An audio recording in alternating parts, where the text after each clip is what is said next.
El hormiguero de mi familia, por Alberto Ariza, 2 de agosto del 2022. Un hormiguero es la más compleja organización existente. Somos una nación, el hormiguero de Oort, tal vez el más viejo de toda la selva. Nuestros caminos subterráneos se extienden por cientos de metros debajo de las raíces de los centenarios árboles. Llegan a docenas de lagos subterráneos y salen por innumerables compuertas escondidas al exterior. Llegar a este tamaño no es algo casual. Fueron muchísimas generaciones de trabajo coordinado y esfuerzo. Los Oort somos una raza orgullosa de nuestra estirpe, que hemos demostrado nuestra grandeza, pese a no ser las más grandes de todas las hormigas de la región.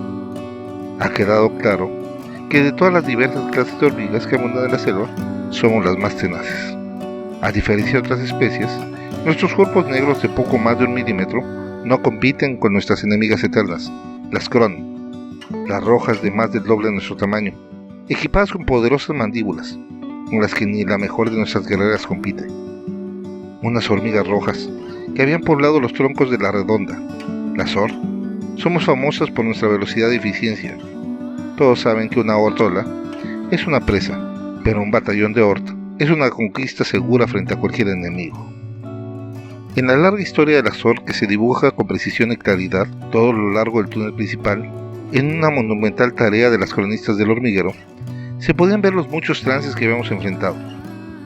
Lo mismo logramos superar más de una de las inundaciones, esas que las primeras veces costaron la vida de gran parte de la colmena, siendo salvada la madre solo por un milagro. A fuerza de empeño, descubrimos cómo sellar los túneles para detener la entrada de agua y hacer que el aire se concentrara como una burbuja, protegiendo a la reina y a las salas de crianza. De ahí, por medio de generaciones de práctica, aprendimos cómo sellar los almacenes, para que ni el viento, invasores o el agua los dañara, o crear sifones en los túneles que bloquearan cualquier venida de agua. Somos ingenieras de gran capacidad. También hemos sufrido múltiples intentos de conquista, especialmente de nuestras enemigas, las Cron, que siempre han ambicionado la compleja red de túneles y salones, pero especialmente de nuestra siempre cuantiosa reserva almacenada en lo más profundo de los pasillos. Una de tantas batallas llegó a costar la vida de varios billones de hormigas, que si no es por la oportuna decisión de acelerar el nacimiento de las que se encontraban en todos los salones de crianza, hubiéramos sucumbido. Una de las grandes ventajas de la especie es que apenas salidas de la larva ya estamos preparados para cumplir nuestro cometido. En esa ocasión, la batalla terminó siendo ganada por hormigas aún con el esqueleto suave y con apenas unas escasas horas de haberse liberado del huevo. El antiguo primer salón de la reina se había convertido en un museo, guardando los trofeos y restos que habían marcado la historia del hormiguero. Una amplia sala, apenas unos centímetros por debajo del que en algún momento era un tronco recién caído, y que ahora ya era una podrida masa cayéndose a pedazos. En el museo se encuentran los esqueletos de las 54 madres, que en consecutivo reinado han dado la vida a todos los que aquí vivimos. Un hecho curioso que nos diferencia de otros hormigueros es que, dado el tamaño de la colmena, ahora tenemos 3 madres, todas hijas de la fundadora, que a mucha distancia entre ellas garantizan la permanencia de nuestra estirpe. En total respeto de la jerarquía, la máxima autoridad indiscutible es siempre la más vieja de las madres, siendo llamada Reina Madre. Ha sido tan exitoso nuestro hogar, tan amplia la red de nuestra ciudad, que una hormiga no completaría en su vida el recorrido de todos los túneles, almacenes, salas, cuneros e incubadoras. Somos sin duda el hormiguero más importante, tal vez del mundo. Hace muchas generaciones encontramos una especie de hormiga de menor valía, que prefirió servirnos antes de ser eliminada. Así es como la dejamos vivir entre nosotros, como meros esclavos. Hormigas casi transparentes, las llamadas null, que no consumen casi nada, expertas en pasar inadvertidas y siempre nerviosas. Nos sirven mansamente en la limpieza permanente de nuestra ciudad. Son unos despreciables bichos que se reproducen en las grietas superficiales. No creemos que sus larvas pueden llegar a ser un estorbo, pero que apenas nacen, se incorporan a los batallones de esclavos que mantienen limpios los pasillos. Se encargan de eliminar y desaparecer todos los restos de las diversas salas, los excedentes de los huevos recién eclosionados, limpiar a los recién nacidos y servir como excavadoras para detalles finos. Era sorprendente que esos pequeños bichos pudieran con paciencia infinita triturar los restos de los gusanos e insectos que llegamos a capturar y que siempre estorban. Esos minúsculos personajes van mordiendo lentamente esos exoesqueletos hasta que los convierten en polvo, del que rescatan alguna que otra mordida de alimento para su colmena, soportada en nuestra tierra. ¿Cómo funcionamos? Esa es la lección que debo darle a los capataces, que pronto serán encargados de mantener la eficiencia del hormiguero. Soy uno de los mentores más ancianos. Ya voy por la segunda luna, y sé que no me queda mucho, por lo que debo educarlos rápido y eficientemente. La grandeza no es algo que se improvisa. Muchos de los de nuestra especie, incluso muchos que han desertado de nuestra misma familia, han alcanzado algo de grandeza en sus impulsivos actuales, pero no han sobrevivido, pues la disciplina es el ingrediente que hace que un hormiguero sea una perfecta comunidad. Inicié mi exposición a los ojos sorprendidos que me veían con veneración. Para ser lo que somos, hemos vivido muchas formas de organizarnos. En algunos momentos, esos experimentos nos han puesto al borde de la extinción. Pese a ser todos hermanos, el cuerpo de la familia se compone de individuos, y cada individuo tiene juicio propio que a veces se contrapone al del hermano. Vi las dudas en sus caras conforme les decía esto, cosa que no podían creer. Los primeros hijos de la madre, que llegó por casualidad a una húmeda grieta debajo de un tronco ancestral, tras la desaparición de su anterior familia, estaban aferrados en crear un hogar. Los machos peleaban sin piedad por ser los padres de los que nacimos. Los primeros hijos fueron los encargados de acabar con esos machos voladores, para dejar que la madre eclosionara a los hermanos, que pronto comenzaban el detallado de una incubadora improvisada. Pronto se continuó con la excavación de un salón para la reina y los almacenes, que poco a poco iban proveyendo una pobre reserva para alimentar a las pupas, que lento crecían. En ese entonces, todas las decisiones se tomaban por todos. Los posibles pasos a seguir se presentaban a la comunidad, que opinaba y discutía, hasta llegar a una decisión unánime, o por lo menos consensuada, que era la que se realizaba. Esto funcionó al inicio, y por muy poco tiempo. Los jóvenes estaban asombrados de siquiera escuchar una idea así. ¿Cómo se podía dar la capacidad de opinar a obreros y nodrizas que no entendían nada de cómo cuidar un hormiguero? Después de los primeros intentos de robarnos nuestras muy escuetas instalaciones, sufriendo la furia de las Krone en una heroica defensa por parte de nuestras novicias guerreras, el poder cambió. La misma madre, con el miedo que le causaron las peligrosas mandíbulas de esos gigantes rojos y duros esqueletos, ordenó obedecer a las guerreras, que desoyeron a cualquier opinión. Pronto gobernaron duramente sobre las demás. Cualquier duda u oposición era castigada con la muerte. El cumplimiento de las órdenes no se cuestionaba. Pronto el hormiguero se convirtió en una fortaleza, que entre las defensas en los pasillos que impedían el avance de las peligrosas rojas, como la disposición de las galeras con múltiples desviaciones, pronto el hormiguero fue inexpugnable. Pero el costo era que las obreras mermaban la entrega de provisiones a los almacenes, pues el laberinto de caminos hacía muy lento el surtido de las reservas. Se dio el caso que incluso los recién nacidos, queriendo llegar a sus grupos de trabajo, se perdieran en la multitud de rastros de olor. Murieron de hambre, tras dar vueltas y vueltas en busca de la salida. No faltó un joven que exclamó espantado. La muerte de una recién nacida cría era uno de los más dolorosos percances que podía suceder. Al fin de cuentas, todo este esfuerzo era para mantener poblado el hormiguero. Una sola muerte era ya algo imperdonable. La madre recapacitó, y en un acto de valor y coherencia, trató de retomar el proceso de tomar las decisiones por consenso, pero en ese tiempo, la colonia había crecido.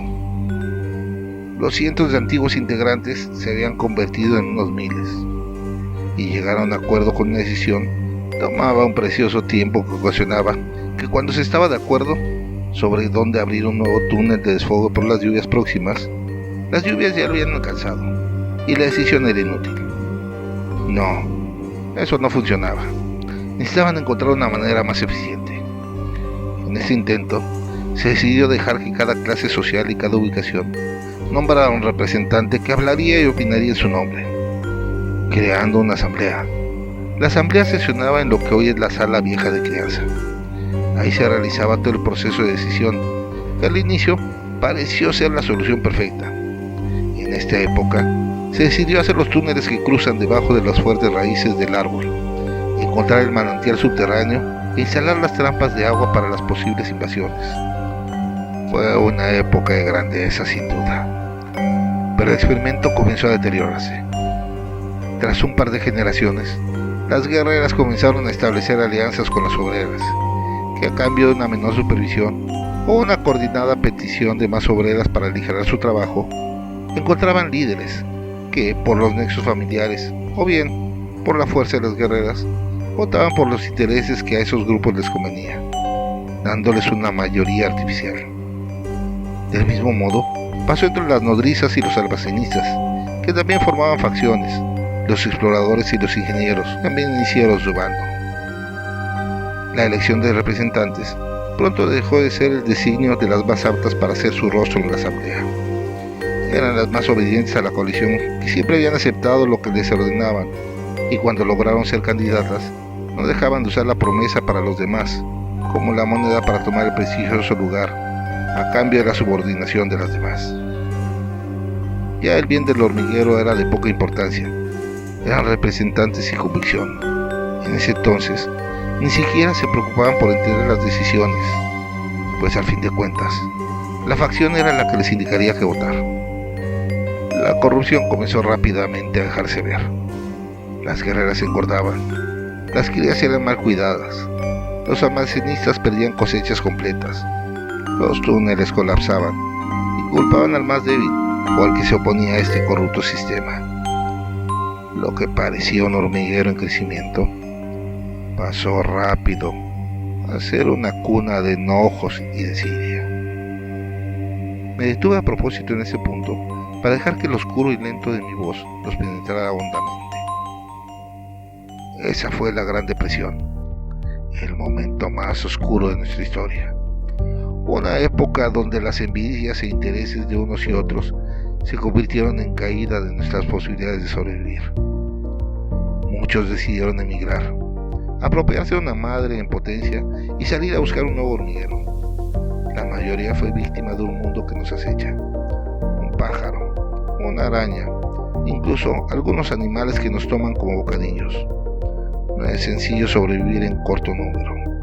Los que lograron encontrar una grieta apta intentaron crecer y pese a sobrevivir algunas generaciones, pronto perecieron por falta de organización y en la mayoría de los casos por la mala atención a la madre. Fue por una intromisión donde unas hormigas peregrinas, de color pardo y de nombre True, vieron nuestro hogar como un botín digno de apropiarse. Nuestra falta de guardias, mal estado de los túneles y en general nuestro descuido nos hacía víctimas sencillas. Cuando retomamos la cordura, ya las teníamos encima. Antes de darnos cuenta, la mitad de las madrigueras lejanas habían sido tomadas. Fue cuando la reina, sin más consideración, tomó el mando directamente. La reina, que no paraba en producir nuevos huevos, se erigió con larga era en el gran salón de parto y gritó: ¡Guerra! ¡Estamos en guerra! Mi voz retumbó en el silencio cuando lo grité. La cría de guerreras y obreras se llevó al límite. Pese a la aparente igualdad para el combate personal con las pardas invasoras, ellas venían en un número muy superior de guerreras, por lo que solo con el ingenio de las obreras podíamos defendernos. Fuimos aislándolas primero. Su falta de obreras fue en nuestro bien. Después construimos pasadizos alternos y discretos. Las fuimos emboscando poco a poco. La cría de guerreras y obreras se llevó al límite. Pese a la aparente igualdad para el combate personal con las pardas invasoras, ellas venían en número muy superior de guerreras, por lo que solo con el ingenio de las obreras podíamos defendernos. Fuimos aislándolas primero. Su falta de obreras fue nuestro bien. Después, construimos pasadizos alternos y discretos. Las fuimos emboscando poco a poco. Fue una guerra larga y compleja. Mucho de nuestro hormiguero fue destruido, y las muertes fueron más de las que podemos imaginar. Pero la guerra no es algo dulce. En algún momento las True lograron tomar un cunero, con una maldad medida. Acabaron con toda una generación de nosotros, antes de poder detenerlas. La tristeza cada vez que relataba el evento me llenaba la voz hasta llevarme a flaquear. Fue una amarga victoria. Millones de nuestros hermanos fueron recolectados para llenar el viejo salón fúnebre, que después fue sellado tras el largo tiempo de batalla. Hice una pausa, tanto para recuperar la compostura como para que el peso de la masacre se les dibujara en la mente. Los que al paso de la crisis trataron de rearmar sus alianzas entre clases y grupos fueron expulsados de inmediato. La asamblea fue disuelta y solo quedó un grupo de servidores directos de la Reina Madre, que funge como capataces, o sea, ustedes, que tienen el único propósito de que las disposiciones de la Reina Madre se ejecuten a cabalidad. Un imperio, sí, eso somos, un imperio que gracias a la bondad y cariño de la Reina Madre se engrandece y crece. Somos el orgulloso pueblo de Ort, una nación sana y siempre mejora. Ahora conocen de dónde vienen. Hagan su trabajo con orgullo, que no queremos volver a saborear los frutos de dejar correr nuestros egos. La multitud de jóvenes capataces guardó silencio. Era claro que la historia de su familia les impactaba, pero sobre todo les hacía ver la importancia de su función. Nadie quería poner en riesgo a la familia. En sus jóvenes mentes comenzaba a formarse el concepto de la reina, no como una imposición, sino como el mecanismo natural y eficiente para mantener este reino funcionando en armonía. Hora de dejarlas ir. Siempre es una tristeza ver cómo maduran tan rápido. Ya en poco, una de ellas tomará mi lugar. Mis antenas ya están torcidas. Mi olfato a veces me pierde el camino. Y mis patas articuladas han andado tanto que se han desgastado obligándome a renquear con solo 4. Disculpe, maestro, tengo alguna pregunta que hacerle, si me concede un momento, dijo una joven hormiga, aún rojeando su exoesqueleto joven. Bendita juventud, pensé. Acompáñame, si me preguntas al paso, le dije mientras cojeaba tomando camino. Verá, es que eso de que la Reina Madre sea la que tome las decisiones me parece injusto para ella, más cuando solo se entera de lo que sucede por nuestro medio, lo cual no siempre será un reflejo de la realidad. No digo que esté mal, pero creo que no es la mejor manera. Sí, entiendo lo que dices. Es imposible que una hormiga, incluso un grupo de hormigas, pueda entender todo lo que sucede en un lugar tan grande. Eso causa que a veces las decisiones no sean las correctas, y de alguna manera pueden generarse situaciones difíciles. Para eso existen los capataces, que deben de estar pendientes de su parte en la vida de esta comunidad. Si el capataz es banal, ambicioso, malintencionado o simplemente inepto, todos pagaremos por su culpa. Por eso ustedes son tan importantes en el funcionamiento del hormiguero. Entiendo lo que dice. Eso es mucha responsabilidad, aún aceptando que el mismo capataz tiene una visión muy limitada de la totalidad. No debíamos de tener algo como un panel de capataces para coordinarnos antes de presentar los problemas y propuestas a la Reina Madre. Eso nos ayudaría a ser más eficientes, dijo el muchacho, que realmente estaba preocupado por lo aprendido. Eso, al fin de cuentas, volvería a poner el poder en las manos de unos cuantos, que a la larga flaquearían y terminarían viendo por el interés de unos cuantos o de lo que ellos perciban es lo relevante. Solo es otra variante de lo que ya vivimos. Dije esto llenando mis ojos de tristeza. Creo que tiene razón, maestro. Confieso que no lo acabo de entender, pero su sabiduría y experiencia debe ser suficiente para mí, dijo el joven con resignación. Sé lo que te digo. Por eso los capataces deben ser muy especiales. No deben tener espacio para las dudas, tampoco para adquirir más importancia de la que ya tienen. Un capataz que duda es un capataz que causará un desastre tarde o temprano. Por ejemplo, tú has ya dejado sin atender tu asignación mientras extiendes tu formación. Eres un privilegiado, pues en ti vive un cerebro de rey, pero en un cuerpo de capataz. Esta es una de las situaciones más tristes, pues no tenemos espacio para la ambición en nuestra familia. Dije esto cuando terminaba de cruzar el umbral del salón real. Apenas llegué al centro del gran salón, moví mis antenas, dando la instrucción que cumplieron con precisión y sin duda los dos guardias que nos seguían, dos guerreros fuertes y de probada obediencia. Mientras uno atrapó al joven por el abdomen, el otro con sus quijadas arrancó sin piedad la cabeza del recién nacido. Un capataz con opinión siempre era un problema, y los problemas se debían de eliminar. Me dejé caer con tristeza, contemplando los restos, que pronto eran poblados por una horda de Nul, que los comenzaban a mordisquear y transportar a sus escondidos cubiles. Lamento que mi último aporte fuera acabar con un líder, que no puede caber en esta familia si queremos que siga creciendo. No se puede tener libertad y justicia simultáneamente. Una sacrifica el bienestar de los demás, mientras que la justicia siempre limita la vida de sus miembros a cambio de bienestar. Una dura lección que aprendimos a lo largo de mucho tiempo. Reposaré un rato y luego iré a la sala fúnebre. Mi tiempo se ha cumplido y muy orgulloso de haber contribuido en el engrandecimiento del hormiguero de mi familia.